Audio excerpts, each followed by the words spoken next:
Bom dia, pessoal do oitavo ano, professor Rogério Torres. Hoje a gente vai dar continuidade à nossa aula relacionada ao corpo humano. Na última aula a gente trabalhou a gestação, os métodos contraceptivos, né, as barreiras para evitar uma gestação indesejada, tá? E também a gente viu que alguns métodos evitam a proliferação de doenças ou infecções, na qual a gente chama de infecção sexualmente transmissível, tá? Então essas infecções podem ser adquiridas pelo contato sexual ou de forma indireta, até mesmo por objetos cortantes, objetos do dia a dia em que uma pessoa tem contato com a outra, e a gente vai trabalhar algumas dessas. Então a primeira que a gente vai mergulhar é o HIV ou AIDS, ok? Bom, para que a gente tenha um entendimento melhor, a gente vai falar sobre o HIV, tá? E a AIDS. Então, HIV é uma sigla inglesa, tá? Que em português tem como denominação vírus da imunodeficiência adquirida. Esse é o termo que a gente utiliza para o HIV.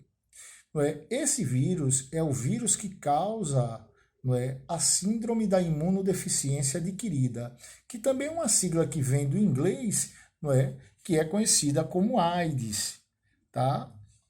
A gente vai ver aqui que a ação desse vírus no nosso corpo humano, ela atua no sistema imunológico. Rogério, o que é o sistema imunológico? O sistema imunológico é o sistema de defesa. Então, dentre esse sistema de defesa, as células que são mais atingidas são as células conhecidas como linfócitos, linfócitos T. Isso por quê? Porque existe uma proteína chamada CD4, na qual o vírus acaba conseguindo também entrar nesse linfócito, se acoplar nele e acabar fazendo cópias de si mesmo dentro dele, tá?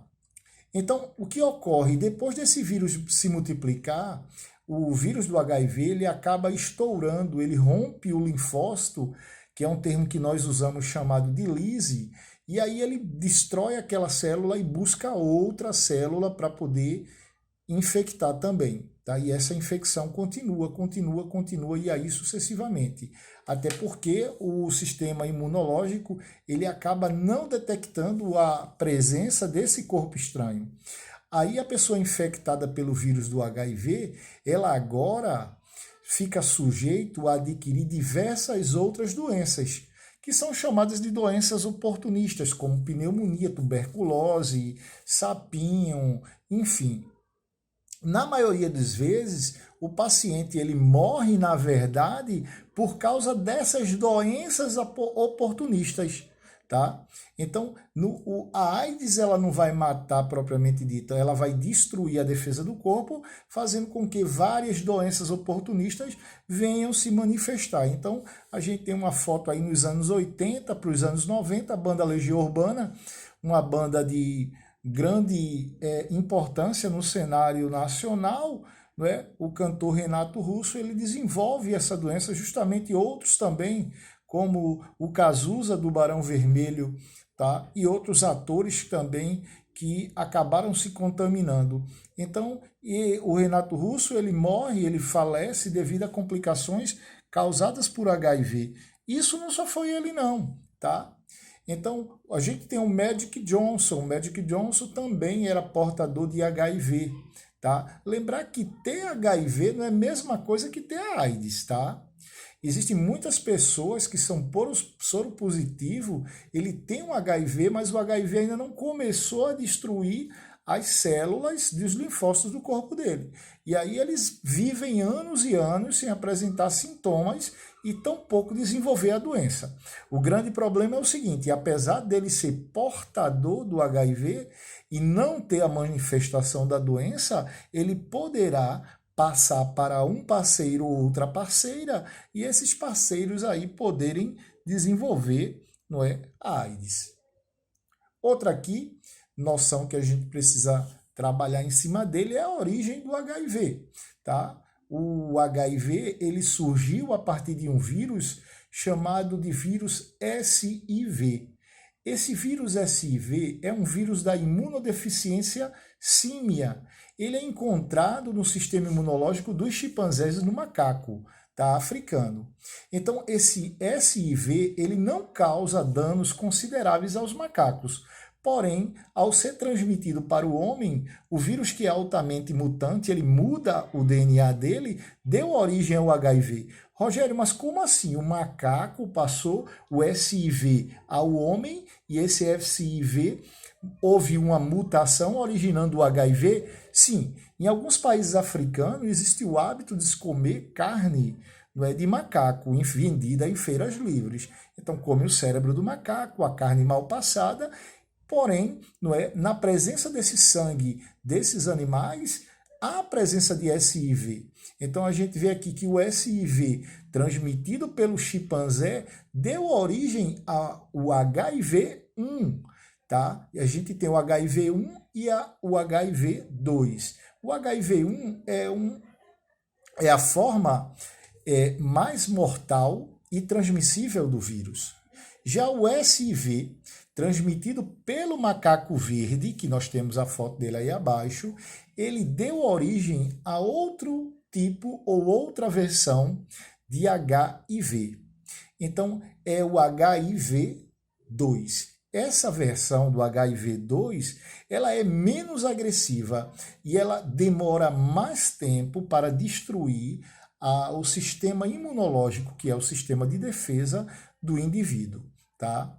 Então, tanto o SIV transmitido pelo chimpanzé, originando o HIV, como o SIV transmitido pelo macaco verde, sofrendo mutação, originando o HIV-2, ambos sendo o primeiro mais letal, ambos podem levar o indivíduo, não é, a destruição dessa imunidade. Então, acredita-se que os primeiros seres humanos que se contaminaram foram aqueles que entraram em contato com a caça, comendo a carne do macaco, e muitas dessas carnes eram vendidas em feiras livres, né, como foi falado aqui. Então, se acredita que essa epidemia, tá, ela surge, os primeiros casos de doenças em homossexuais masculinos nos Estados Unidos. E aí surgiu seguidos de relatos de doenças em hemofílicos, hemotransfundidos, pessoas que receberam transfusões de componentes sanguíneos, usuários de drogas e outros fatores, não é? Até mesmo como uma mãe que poderia, ao amamentar, passar para a sua criança, ou ainda no próprio parto, a mãe sendo portadora.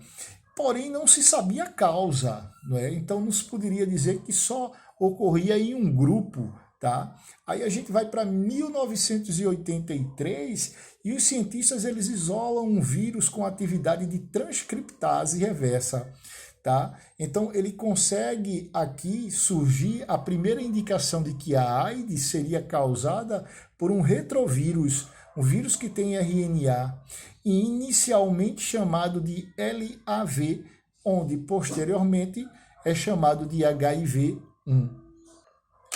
Se a gente for analisar a estrutura do HIV, a gente vai ver que ela é uma partícula esférica. Gente, quando éramos sétimo ano, a gente estudou, tanto quem é do modelo como quem é de fora, sabe muito bem que os vírus não possuem célula na sua estrutura. São organismos acelulares. Então, em média, não é? Eles apresentam de 100 a 120 nanômetro ligado ao diâmetro que ele possui. Dentro do que ele tem 2 cópias de RNA, algumas enzimas aí, proteases, que são proteínas, enzimas proteicas. Ele faz a transcriptase reversa, tá? E tem, interessante que ele tem um capsídeo, e esse capsídeo, ele é uma capa proteica que envolve esse material particuloso genético dele que ele possui, tá? Então, é um vírus simples, tá? Envelopado, tá? Rico em lipídios e proteínas nessa cápsula proteica e tem a capacidade de atuar com a transcriptase reversa. A gente vai falar aqui quantas formas de transmissão. Hoje a gente ouve falar bastante sobre essas formas de transmissão que ocorre através do contato sexual ou ainda através da exposição e do contato com os fluidos, não é? sexuais ou tecidos corporais contaminados.